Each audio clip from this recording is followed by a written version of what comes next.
여러분 안녕하세요. 오늘 정말 충격적인 소식들을 가지고 왔습니다.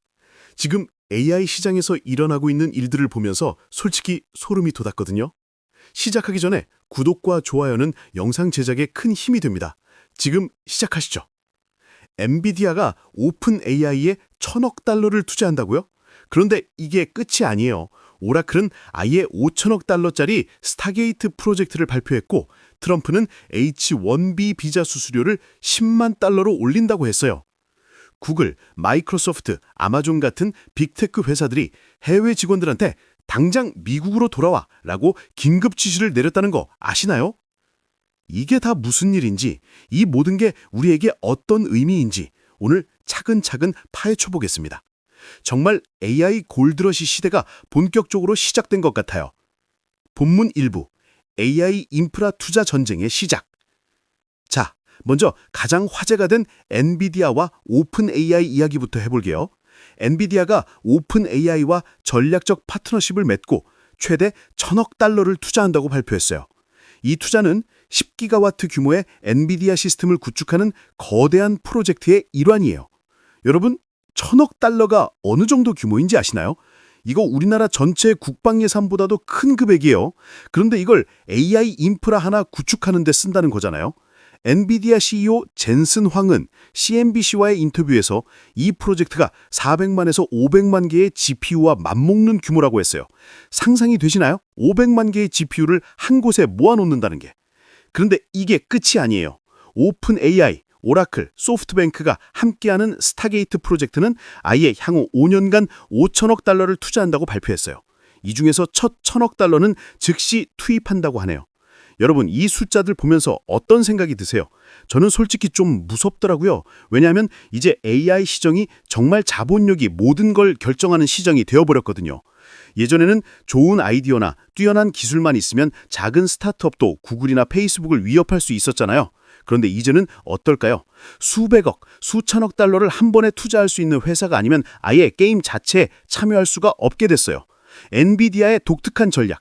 그런데 여기서 가장 흥미로운 건 엔비디아의 전략이에요. 엔비디아는 단순히 칩만 파는 회사가 아니라 아예 AI 생태계 전체를 장악하려는 전략을 쓰고 있어요. 어떻게요? 첫 번째로는 하드웨어 공급을 독점하고 있죠. 지금 AI 모델을 훈련시키려면 엔비디아 GPU가 거의 필수예요. 두 번째로는 유망한 AI 회사들에 직접 투자를 해요. 예를 들어 영국의 자율주행 스타트업 웨이브에 5억 달러를 투자했고 젠슨 황 CEO는 영국 AI 산업에 총 10억 달러를 투자하겠다고 약속했어요. 이게 왜 천재적인 전략인지 아시겠어요? 엔비디아가 투자한 회사들은 당연히 엔비디아 칩을 쓸 수밖에 없죠. 그러면 엔비디아는 하드웨어 판매 수익도 얻고 투자 수익도 얻는 거예요. 완전한 윈윈 구조를 만든 거죠. 실제로 최근 발표에 따르면 엔비디아가 오픈 AI에 투자하는 돈의 대부분이 엔비디아 칩을 임대하는 데 사용될 예정이라고 해요. 결국 엔비디아가 투자한 돈이 다시 엔비디아로 돌아오는 구조인 셈이죠. 오라클의 스타게이트 프로젝트 분석. 그 다음으로 오라클 얘기를 해볼게요.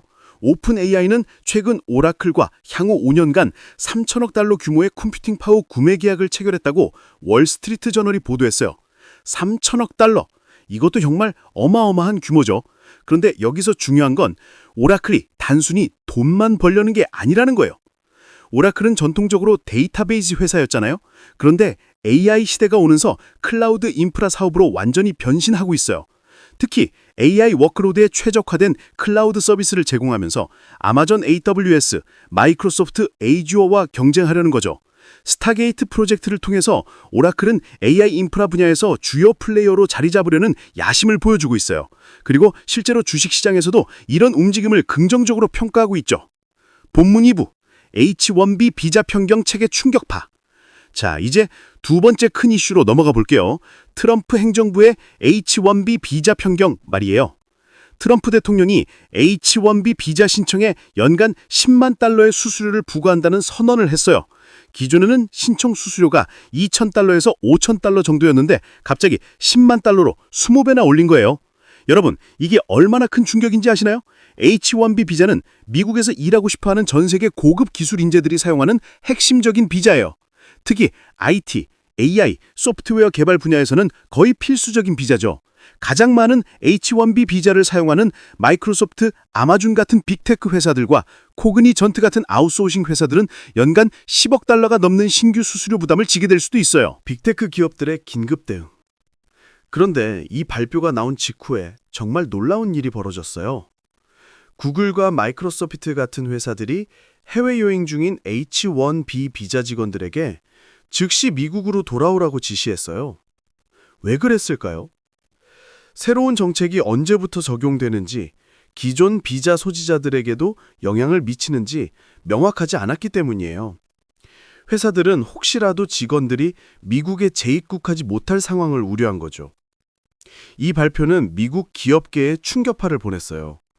실리콘밸리가 지금까지 글로벌 인재들을 끌어모아서 혁신의 중심지가 될 수 있었던 건데, 이런 정책 변화가 그 기반을 흔들 수 있거든요. 다행히 미국 정부가 나중에 명확히 한 게, 이 새로운 수수료는 기존 비자 소지자들에게는 적용되지 않고 새로운 신청자들에게만 적용된다는 거예요. 그래도 장기적으로는 큰 변화를 가져올 수밖에 없겠죠. 인재 확보 경쟁의 새로운 양상. 이 H-1B 비자 정책 변화가 왜 중요한지 설명해 드릴게요. AI 시대에는 최고 수준의 기술 인재가 정말 중요해요. 아무리 좋은 인프라와 많은 자본이 있어도 그걸 제대로 활용할 수 있는 인재가 없으면 소용없거든요. 그런데 미국이 이렇게 해외 인재 유치에 제동을 걸면 어떻게 될까요? 다른 나라들한테는 기회가 될 수 있어요. 캐나다, 영국, 독일 같은 나라들이 우리는 글로벌 인재들을 환영한다면서 적극적으로 유치에 나설 수 있거든요. 실제로 캐나다는 이미 글로벌 인재 유치를 위한 다양한 프로그램을 운영하고 있어요. 영국도 브렉시트 이후에 고급 인재 유치를 위한 정책들을 강화하고 있고요. 이런 상황에서 미국이 H-1B 비자 문턱을 높이면 장기적으로는 미국의 기술 경쟁력에도 부정적인 영향을 미칠 수도 있어요. AI 시장의 구조적 변화. 지금까지 말씀드린 두 가지 트렌드를 종합해보면 AI 시장이 완전히 새로운 구조로 바뀌고 있다는 걸 알 수 있어요. 첫 번째는 자본 집약적 경쟁의 심화예요.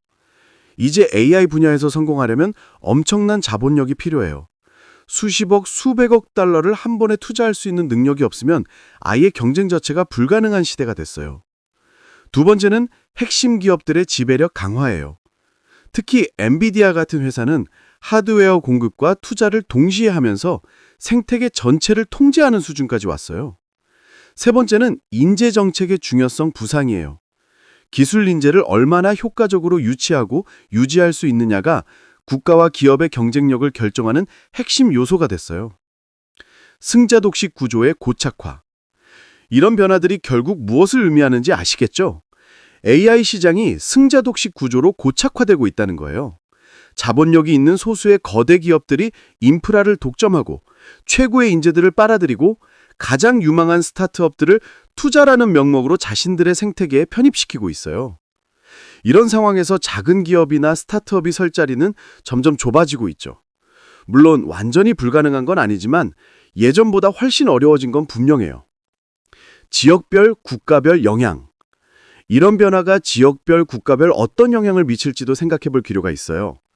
미국은 여전히 AI 분야에서 가장 강력한 국가이지만 H-1B 비자 정책 같은 변화로 인해 장기적으로는 일부 경쟁력을 잃을 수도 있어요. 중국은 자체적인 AI 생태계를 구축하면서 미국에 대한 의존도를 줄이려고 노력하고 있죠. 특히 반도체 분야에서 자립화를 위해 엄청난 투자를 하고 있어요. 유럽은 AI 분야에서 상대적으로 뒤처져 있지만 교제와 윤리적 AI 개발 쪽에서는 선도적인 역할을 하려고 해요. 우리나라는 어떨까요? 삼성과 SK 같은 대기업들이 AI와 반도체 분야에 적극적으로 투자하고 있지만 글로벌 경쟁에서는 여전히 미국, 중국에 비해서는 한계가 있는 상황이에요. 미래 전망과 대응 전략. 그렇다면 앞으로 어떻게 될까요? 첫째, AI 인프라에 대한 투자는 계속 증가할 거예요. 지금 우리가 보고 있는 수십억, 수백억 달러 규모의 투자가 앞으로는 더 일상적일 수도 있어요. 둘째, 기술 인재를 둘러싼 국제적인 경쟁은 더욱 치열해질 거예요. 각 나라들이 글로벌 인재 유치를 위한 정책 경쟁을 벌일 것 같아요. 셋째, AI 시장의 과점 구조는 더욱 심화될 가능성이 높아요. 소수의 거대 기업들이 시장을 지배하는 구조가 공고해질 거예요. 넷째, 새로운 혁신의 기회도 여전히 존재할 거예요. 특히 엣지 컴퓨팅, 특화된 AI 칩, 새로운 AI 모델 아키텍처 같은 분야에서는 작은 기업들도 기회를 찾을 수 있을 것 같아요. 우리에게 주는 시사점. 이런 변화들이 우리에게는 어떤 의미일까요? 개인적으로는 AI 관련 기술과 지식을 계속 업데이트하는 게 중요해요. 특히 데이터 사이언스, 머신러닝, AI 엔지니어링 같은 분야의 전문성을 기르는 것이 미래 경쟁력을 위해 필수적이겠죠. 기업 차원에서는 자체적인 AI 역량을 기르는 것과 함께 이런 거대한 변화의 흐름을 잘 파악해서 전략을 세우는 게 중요해요. 무작정 따라가기보다는 자신만의 차별화된 영역을 찾는 것이 필요하겠죠. 국가 차원에서는 인재교육과 유치, 그리고 AI 인프라 구축을 위한 장기적인 계획이 필요해요. 특히 우리나라 같은 경우는 기존의 IT 강국 지위를 바탕으로 AI 시대에도 경쟁력을 유지할 수 있는 전략을 세워야겠죠. 오늘 정말 긴 이야기였지만 끝까지 들어주셔서 감사해요. 지금 AI 시장에서 일어나고 있는 변화들을 보면서 정말 역사적인 전환점에 서 있다는 생각이 들어요. 엔비디아의 1,000억 달러 투자, 오라클의 5천억 달러 스타게이트 프로젝트, 그리고 트럼프의 H-1B 비자 정책 변화까지 이 모든 게 우연의 일치가 아니라 AI 시대의 새로운 경쟁 구조를 보여주는 신호들인 것 같아요. 중요한 건 이런 큰 흐름들을 제대로 이해하고 우리 각자의 위치에서 어떻게 대응할지 생각해 보는 거예요. AI 골드러시 시대에 뒤처지지 않으려면 끊임없이 공부하고 변화에 적응해야겠죠? 여러분은 오늘 이야기를 듣고 어떤 생각이 드셨나요? 댓글로 의견을 남겨주시면 정말 감사하겠어요. 그리고 이런 콘텐츠가 도움이 되셨다면 좋아요와 구독도 꼭 눌러주세요. 다음 영상에서는 이런 AI 시장 변화가 구체적으로 어떤 투자 기회를 만들어내는지, 그리고 개인 투자자들은 어떻게 이런 트렌드를 활용할 수 있는지에 대해서 다뤄볼 예정이에요. 그럼 다음 영상에서 또 만나요. 감사합니다. 구독과 좋아요 감사합니다. 행복한 하루 되세요.